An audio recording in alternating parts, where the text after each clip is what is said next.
Alright, this is the showdown you've all been waiting for. The future of stealth versus the past.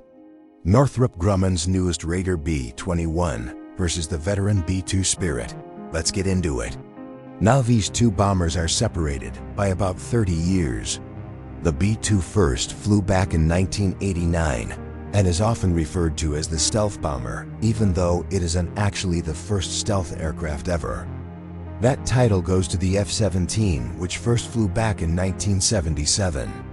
So the first thing I always like to do when I sit down to research a topic is to start with something reliable like an encyclopedia. This is where I get my background or foundational knowledge. In this case, Wikipedia has a good overview of both aircraft. And from reading through it, I can identify some key concepts and keywords that I can then use to refine my research question and find more targeted sources. In the case of these two bombers, I see there are some key differences between them. The B-21 is designed to carry both conventional and nuclear payloads, while the B-2 only carries conventional. So there may be some interesting discussions around the role these aircraft will play in modern warfare.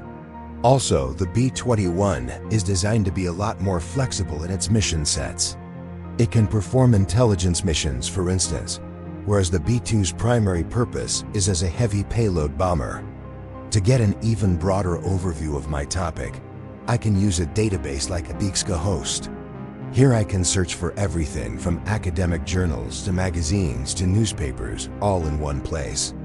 In this case, I found this article from Air Force magazine that discusses how the B-21 will fill a capability gap left by the B-2.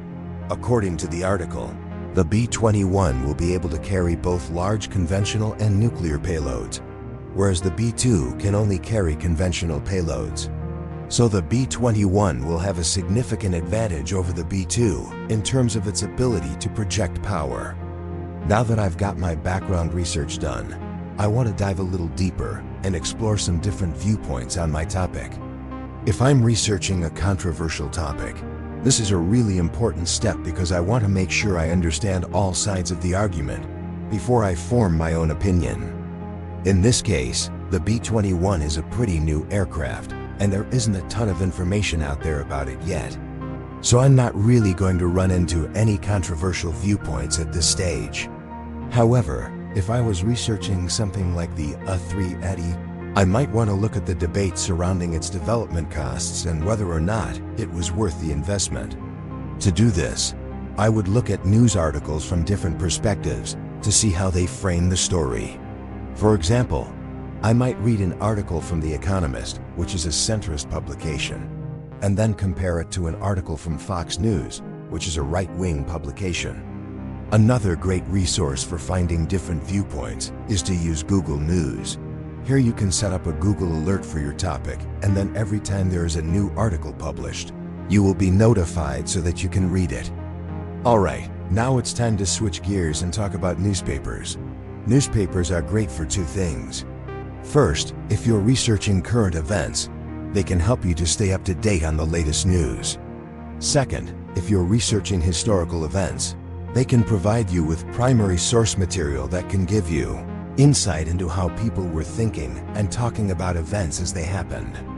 In this case, I'm interested in seeing what the newspapers are saying about the B-21, and I'm also interested in seeing how the B-2 has been portrayed in the media over time. To do this, I'm going to use a database like ProQuest Historical Newspapers.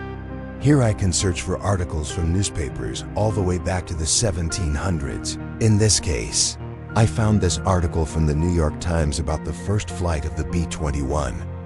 It's a great example of how newspapers can provide you with up-to-date information on current events. The last thing I want to say about background information is that it should not be an endpoint in your research process. Instead, it should be a launching pad that allows you to explore your topic in greater depth. And there you have it, a quick overview of the B-21 versus the B-2. Now it's time to put all this information together and write your paper. Good luck and have fun.